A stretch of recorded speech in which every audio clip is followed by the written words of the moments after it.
Good evening, student. Today I am going to complete the new segment, Human Anatomy and Physiology. It is very broad, means section, and in this topic, so many chapter also included. So today I am taking the topic the circulatory system. You also know the meaning of circulatory. Circulate means transport of the material in the system of the body. So it is related to human circulatory system. You know that the circulation is very important. All fluids circulate in the body. Without circulation, our body not achieve to any energy. Yeah? So every organ in our body needs circulation.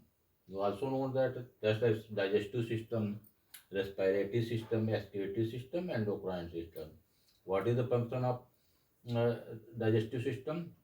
You if you take any food material after digestion, it change into nutrient. Nutrients, what are the nutrients? Protein, vitamins, minerals, salt, that all are the nutrients. And ultimately, after then change into the blood. And next one, respiratory system. What happen? Exchange of gases. You inhale and exhale, na? Inhale the oxygen and exhale CO2. After then, excretory system, removal of nitrogenous waste, means toxic substance in the body. You taking so many means food material after digestion means some toxic substances also present that change in the body by the harmful substance, and its removal is very necessary. You also know the kidney works very important role for the filtration of the blood. And next one, endocrine. Endocrine also known as the gland. And two types of glands present in the body, exocrine and endocrine, that produce hormone. And hormone, so many glands you also know, that thyroid, parathyroid, pituitary, these glands present, that is mixed glands also. So this gland secrete hormone that act on target organs. Whatever needs particular with the help of blood reach to the target organ. जैसा मैंने आपको बताया कि circulatory system बहुत important है, और जितनी हमारी बॉडी के अंदर जो भी, ठीक है, जो ऑर्गन है उनको नीड होता है सर्कुलेशन का. तो ट्रांसपोर्ट कैसे काम होता है, कोई चीज़ प्रोडक्शन कुछ भी हो गई तो ट्रांसपोर्ट करने का काम, जैसे मान लीजिए कि बस है, ट्रक है, सब पैकेजिंग हो गई, कोई चीज़ फैक्ट्री में हो गया, उसके बाद ट्रांसपोर्ट करने का कौन काम करता है? यही करता है ना, ट्रक या ऐसा, जो उसके द्वारा हम जो है जहाँ डेस्टिनेशन पहुँचाते हैं. उसी तरीके से ब्लड भी, वह जो भी न्यूट्रिएंट्स है, जो सब्सटेंस प्रेजेंट है हमारे ऑर्गन को, वहाँ तक उसके थ्रू पहुँचाता है. जैसे डाइजेशन देखिए, जब कोई फूड मटेरियल लेते हैं डाइजेस्ट होता है, न्यूट्रिएंट्स में चेंज होता है. अब न्यूट्रिएंट्स जो होता है ब्लड के थ्रू ही जाता है जहाँ पार्ट कर जाता है. रेस्पिरेटरी सिस्टम में हम जैसे रेस्पिरेशन करते हैं, इनहेल एक्सहेल करते हैं, ऑक्सीजन जो है हम लोग क्या करते हैं, लेते हैं, CO2 जो छोड़ते हैं, तो उसमें भी जो ब्लड का रोल होता है. रेस्पिरेटरी सिस्टम में भी जो भी हम फूड प्रोडक्ट स्टफ खा रहे हैं, सब में कुछ टॉक्सिक सब्सटेंस है. तो डाइजेशन के बाद वेस्ट मटेरियल, नाइट्रोजनस वेस्ट है, यूरिया है, ये सब बॉडी का से निकलना जरूरी होता है, जो कि ब्लड का ही काम होता है. तो जहाँ न्यूट्रिएंट्स होता है पहुँचा देता है, और जो ऐसे मटेरियल्स हैं जो वेस्ट मटेरियल हैं उसको ले लेता है, और उसको किडनी के थ्रू फिल्टर कर करके उसको लिबरेट आउट कर देता है. इसी तरीके से आपका ये next topic, fluids in body. हमारी बॉडी में कौन कौन से फ्लूइड है? जो फ्लूइड देखिए जो होता है, ये लिक्विड फॉर्म में होता है, और दो चीज़ें इसमें इंपॉर्टेंट रोल है, जैसे ब्लड है और आर्टरीज वेट करती है. ब्लड हमारा क्या होता है, जो हमारा हार्ट वेरी इंपॉर्टेंट ऑर्गन है, बिना हार्ट के तो कोई एलाइव नहीं रह सकता. और till birth, from birth to till death, हमेशा हमारा हार्ट जो ब्रीदिंग करता रहता है. उसमें क्या, ब्लड का बहुत अहम रोल होता है, जो हमको जो है वो हमें वाइटल होता है, जो कि जिससे हम जिंदा रहते हैं. हार्ट जो है सर्कुलेट करता है ब्लड को, और पंप करता है, जैसे पंपिंग मशीन है. पंप जैसे होता है हवा भर दी, उसी तरीके से इसमें आर्टरीज होती हैं, वेंस होती हैं. बाद में हम डिटेल स्ट्रक्चर पढ़ेंगे, अभी बेसिक कुछ चीज़ें आपको एक कॉन्सेप्ट दे दे रहे हैं. अब देखिए टिश्यू फ्लूइड्स है.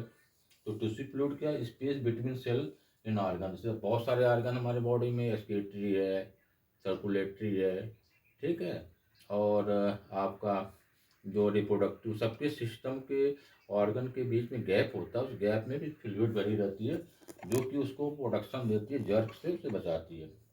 अभी जो वैस्कुलर सिस्टम में दो तरह के होते हैं, क्लोज वैस्कुलर सिस्टम होता है, ओपन वैस्कुलर सिस्टम।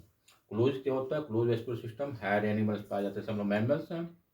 उनके बॉडी के अंदर जो ब्लड होता है वह जो है वेन्स है, आर्टरी, उसके थ्रू पूरे ब्लड जो है पूरा जो है हमारे जहाँ जहाँ ऑर्गन्स हैं, हमारे लेग्स से लेके, हेड से लेके लेग्स तक जाती रहती है, ठीक है। तो ये जो है पर्टिकुलर जो है उसको पहुँचाने का काम करता है।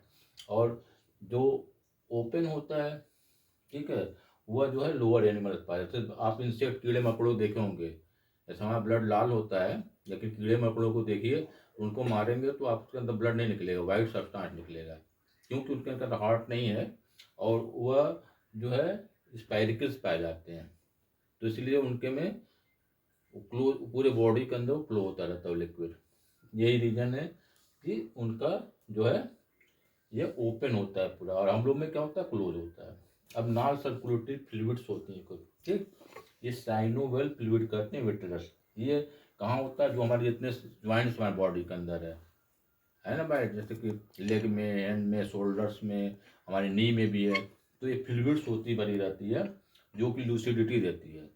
अब ये फ्लूइड जब होता है ख़त्म हो जाता है तो वही दो बोन्स आपस में रगड़ती हैं, तो जिससे पेन होता है। लोग कहते हैं कि बहुत ज़्यादा पेन, ज्वाइंट पेन, उसी को लोग आर्थराइटिस के नाम से जानते हैं इंग्लिश में।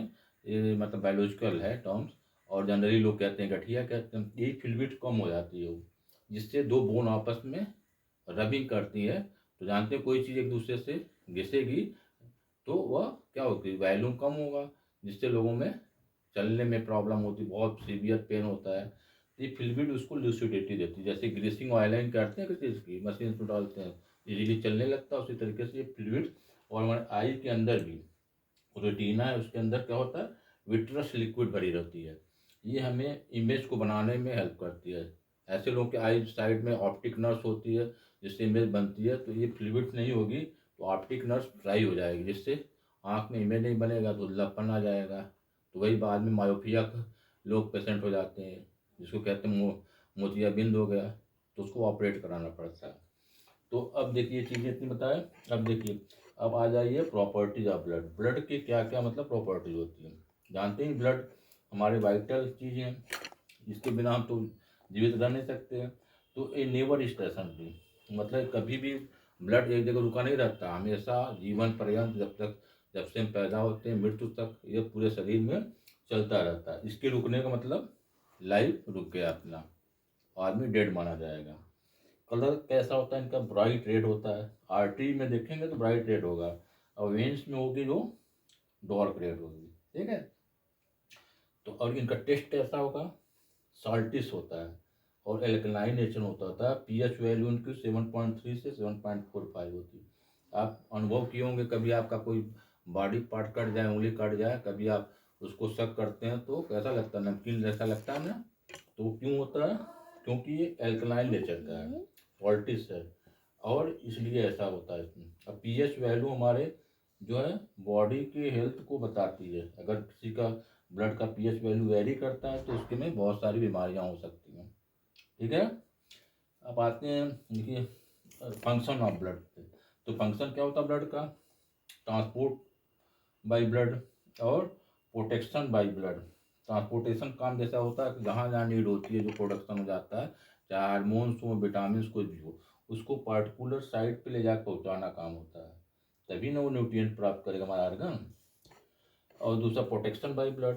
प्रोटेक्शन भी जैसे हमको जो कुछ भी हम ले रहे हैं, खा पी रहे हैं, उसके अंदर टॉक्सिक सब्सटेंस है, जब कोई फॉरेन मटेरियल हमारे बॉडी के अंदर चल जाता है तो वो लड़ता है उससे, बैक्टीरिया से, और उसको किल कर देता है, जिसको कहते हैं वाइट ब्लड कॉर्पसेस, जो वाइट रूप में होता है, और क्या होता है? पस बन जाता है। वही जो है लोगों में इन्फेक्शन हो जाता है तो पिंपल्स निकल जाते हैं, या फोड़ा हो जाता है, पक करके वो पस के माध्यम से बॉडी से निकल जाता है, जिससे वो जो फॉरेन मटेरियल को वह बाहर निकाल देता है। तो इस तरीके से अब कंपोजिशन के ब्लड में देखिए क्या होते हैं? प्लाज्मा सेलुलर होते हैं, एलिमेंट होते हैं इसके अंदर, तो और जो है तो उसके अंदर और भी जितने चीज़ों सेलुलर एलिमेंट के अंदर आ जाएंगी, आरबीसी आ जाएगी, डब्ल्यूबीसी आ जाएगी, प्लेटलेट आ जाएगी। आरबीसी को बायोलॉजिकल लैंग्वेज में इरेथ्रोसाइट कहते हैं, डब्ल्यूबीसी को ल्यूकोसाइट कहते हैं और प्लेटलेट को थ्रोम्बोसाइट कहते हैं। तो आज मैंने सर्कुलेटरी सिस्टम के बारे में जो बेसिक कॉन्सेप्ट उसको दे दिया। नेक्स्ट में हम जो है इसको और डिटेल में हम ब्लड के बारे में जानेंगे और हमारे बॉडी के अंदर जो हार्ट है, वेंस कैसे जाती है, ब्लड सर्कुलेशन होता है, इसके बारे में स्टडी करेंगे। ये टॉपिक्स बहुत लेंदी है, एक एक टॉपिक्स हम लेंगे तब उसको हम फिनिश करेंगे। Okay, thanks, good night, see you mate again.